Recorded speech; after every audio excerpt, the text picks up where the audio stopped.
ज्योति अपने माँ पापा के आने का इंतजार कर रही थी। बार बार वो चौखट पर जाती और देखती।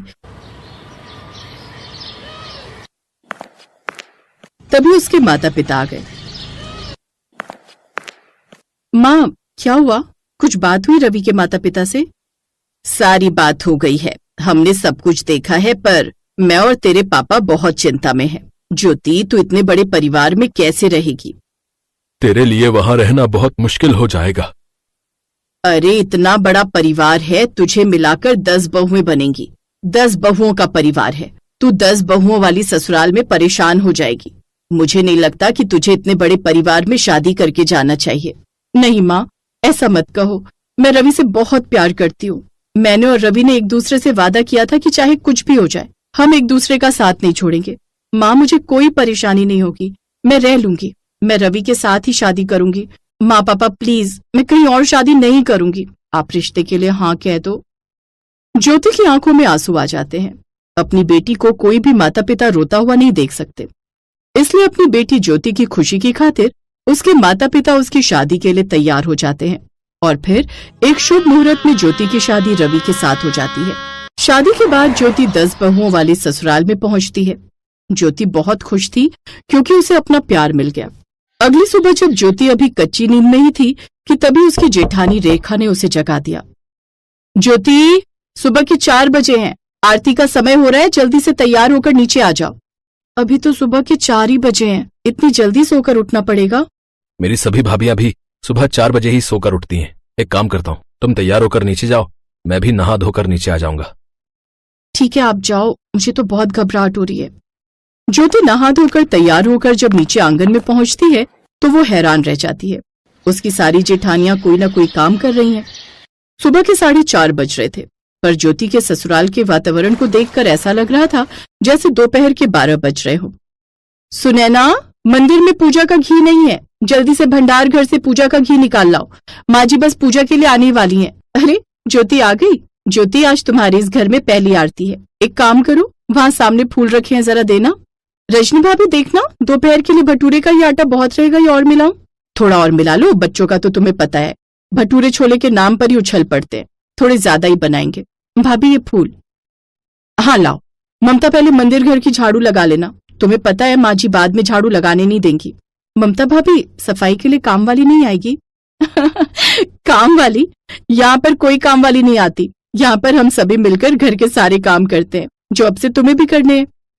और आज तो तुम्हारी पहली रसोई है, माँ जी तुम्हें पहली रसोई में हलवा बनाने के लिए जरूर बोलेंगी। ज्योति की घबराहट बढ़ती जा रही थी कि तभी रवि आ जाता है। जया, माँ जी के कमरे का पोछा तुम लगा लो, मैं आंगन का लगा रही हूँ। अरे देवर जी, आज तो आप इतनी जल्दी उठ गए। अरे पूनम, कैसी बातें कर रही हो? देवर जी अब जल्दी ही उठा करेंगे। नई नई शादी हुई है तो ज्योति को अकेले कैसे उठने देंगे? हाँ। ऐसी कोई बात नहीं भाभी, वो मुझे नींद नहीं आ रही थी तो मैंने सोचा सुबह सुबह थोड़ा टहल कर आता हूँ। तभी ज्योति की सास शांति की कर्कश आवाज सबको शांत कर देती है। तुम सबको पता है सुबह सुबह कितने काम होते हैं, ये आपस में गप्पे क्यों मार रही हो? क्या आज तुम सबके पास कोई काम नहीं है? पूजा की तैयारी हो गई? जी माँ जी, सब तैयारी हो गई। ज्योति बहू, आज तुम्हारी पहली रसोई है।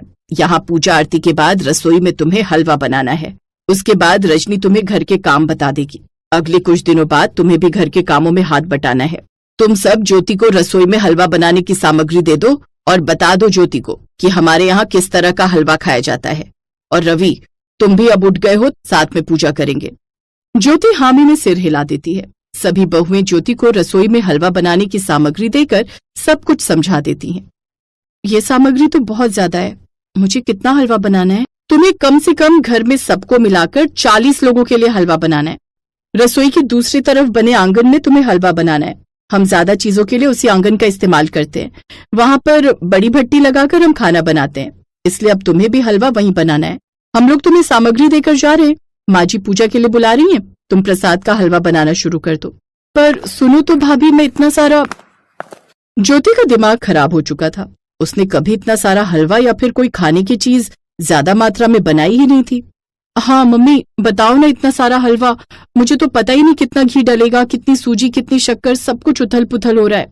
मैंने तुझे पहले ही कहा था, ये लव मैरिज के चक्कर में पड़कर इतने बड़े परिवार में जा रही है। बताओ तो, मेरी बच्ची कोई तू हलवाई थोड़ी है जो इतने लोगों का खाना अकेले बना लेगी। तू कहे तो मैं आऊं तेरी ससुराल बात करने। नहीं मम्मी, अच्छा नहीं लगेगा। अभी कल ही मैं शादी होकर आई हूँ और आज आप आ जाओ, वो भी मेरी हेल्प करने के लिए। नहीं नहीं, रहने दो, मैं खुद ही कोशिश करती हूँ। अब जब ओखली में सिर दे ही दिया है तो मूसल से क्या डरना। यही तो पापा कहावत हमेशा कहते हैं ना। बिल्कुल सही कहा। और मैं जानता हूं ज्योति, भले ही तूने अपनी मर्जी से शादी की है, पर तू है तो मेरी ही बेटी ना। तू तो बहुत बहादुर है और मुझे पता है तू अकेले ही सब कुछ संभाल लेगी। थैंक यू पापा, थैंक यू माँ। अच्छा, मैं फोन रखती हूँ। ज्योति के मम्मी पापा उसे हिम्मत देते हैं और उस दिन वो सचमुच बहुत अच्छा हलवा तैयार करती है। धीरे धीरे ज्योति अपने ससुराल में घुलने मिलने की कोशिश करती है। एक दिन अचानक ज्योति के ससुर को हार्ट अटैक आ जाता है और उन्हें अस्पताल में एडमिट करना पड़ता है। ज्योति की सास का रो रो कर बुरा हाल था, पर मुसीबत के इन पलों में शारदा देवी के बहू बेटा पोता पोती सब उसके आसपास ही बैठे थे। माँ चिंता मत करो, डॉक्टर साहब कह रहे हैं पापा के ऑपरेशन के बाद वो ठीक हो जाएंगे। माँ जी थोड़ा कुछ खा लो, आपने सुबह से कुछ नहीं खाया। जब तक तुम्हारे पापा को होश नहीं आ जाता तब तक मैं कुछ नहीं खाऊंगी बहू। जब शारदा देवी ने कुछ नहीं खाया तो घर में भी किसी ने कुछ नहीं खाया। शाम को जब ज्योति के ससुर को होश आया तब उनकी तबीयत को देखते हुए डॉक्टर ने आराम की सलाह दी। उसके बाद ही सबने एक साथ मिलकर कुछ खाया। शारदा देवी अपने घर की सारी बहुओं का घर के काम के साथ साथ अस्पताल में भी आना जाना देख रही थी। उस दिन शारदा देवी सचमुच अपने ऊपर बहुत गर्व कर रही थी। सारे पड़ोस वाले भी शारदा देवी की बहुओं की बहुत तारीफ कर रहे थे। शारदा बहन, तुम बहुत किस्मत वाली हो जो तुम्हें इतनी अच्छी बहुएं और बेटे मिले हैं। सब भगवान की कृपा है। मैं तो सब बातों के लिए भगवान को ही धन्यवाद कहती हूँ। कुछ दिनों बाद ज्योति के ससुर को छुट्टी मिल जाती है, पर अचानक एक और कठिनाई उनके सिर पर आ जाती है। उनके कपड़े के गोदाम में से चोरी हो जाती है, जिस वजह से घर में बहुत परेशानियां आ जाती हैं। पापा को बिल्कुल भी पता नहीं चलना चाहिए कि हमारे गोदाम में चोरी हुई है। डॉक्टर ने मना किया है कि पापा को कोई भी सदमा जान को खतरा पैदा कर सकता है। आप चिंता मत करो, हम इस बात का पूरा ख्याल रखेंगे कि पापा तक ये बात ना पहुंचे। भाभी, मेरे पास एक आइडिया है। क्यों ना हम माँ पापा को कुछ दिनों के लिए कहीं रेस्ट के लिए भेज दें। माँ पापा बाहर घूमेंगे तो उनकी सेहत में भी सुधार होगा। तुम ठीक कह रही हो ज्योति, अब हमें यही करना होगा ताकि पापा इन परेशानियों से दूर रहे। एक काम करते हैं, मैं माँ पापा की हरिद्वार की टिकट बुक कर देता हूँ। पापा गंगा किनारे रहेंगे तो उन्हें सुकून मिलेगा।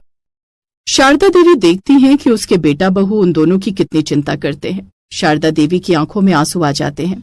तुम सबके कहने पर मैं हरिद्वार तुम्हारे पापा को लेकर जरूर जाऊंगी, पर अकेले नहीं, क्योंकि तुम्हारे पापा को सब सच पता चल गया है और वो जानते हैं कि उनके बेटे बहुत होनहार हैं।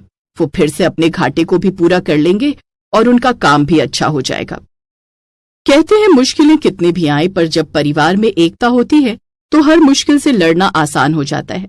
परिवार को चलाने के लिए आपसी एकता और सूझबूझ की बहुत जरूरत होती है। यही सूझबूझ और आपसी एकता शारदा देवी की बहुओं के बीच थी। आज उनके ससुराल में इतनी परेशानियों के बाद भी सबके चेहरे पर मुस्कुराहट थी, जिसकी वजह थी उनका आपसी मेलजोल और आपसी प्यार। शारदा देवी ने भी अपने व्यवहार में थोड़ा बदलाव किया। हरिद्वार से घूमकर आने के बाद शारदा देवी ने घर में साफ सफाई के कामों के लिए नौकरानी रखने की इजाजत दे दी, ताकि घर की बहुओं को थोड़ा आराम मिल सके। अपनी सास में आए इस बदलाव को देखकर शारदा देवी की बहुएं बहुत खुश थी।